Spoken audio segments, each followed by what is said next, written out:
home bakers, have you wondered how all these cakes that you see on Instagram, Facebook and YouTube, how they manage to get their buttercream looking nice and smooth, yet you're struggling and you can't work out why? It may be that you haven't got the right tools that you need for the job. Have you got buttercream smoothers? If the answer is no, this video is for you, and this may be the solution to why you are struggling to have a nice finish on your cake.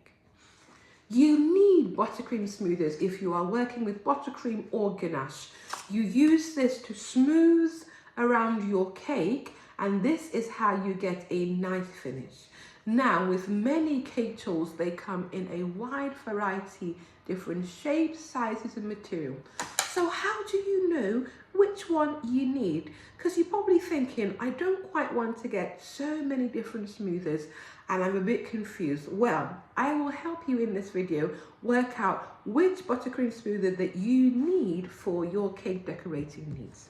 First, let's talk about the material. They can be metallic, made of metal, or acrylic.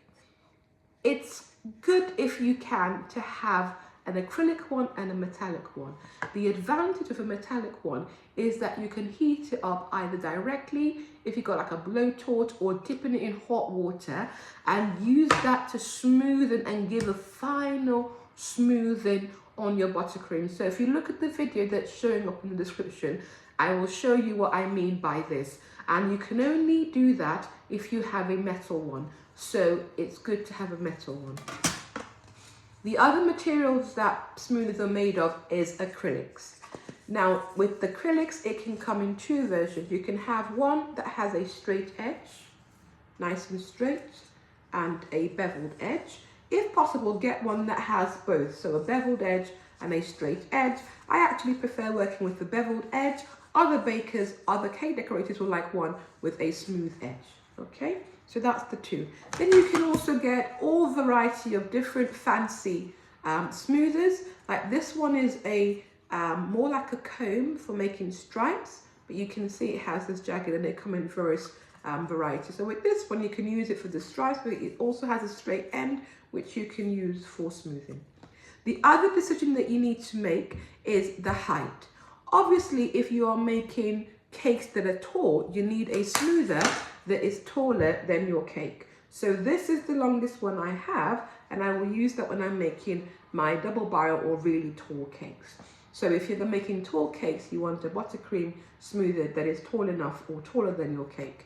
If not, you can get a shorter one so you can see the height difference. So basically, the questions that you need to ask yourself is, am I going to get both a metal one or an acrylic one? And what size do I need? Am I mostly baking normal size cake? Then I don't need an extra tall smoother. If I would like to make tall cakes, then I'm definitely going to get a tall smoother. So hopefully now you can work out which buttercream smoother that you need. But whatever you do, make sure that you get one for yourself. Happy baking! Don't forget to subscribe to Drmummycakes channel for more cake decorating and baking videos. Happy baking!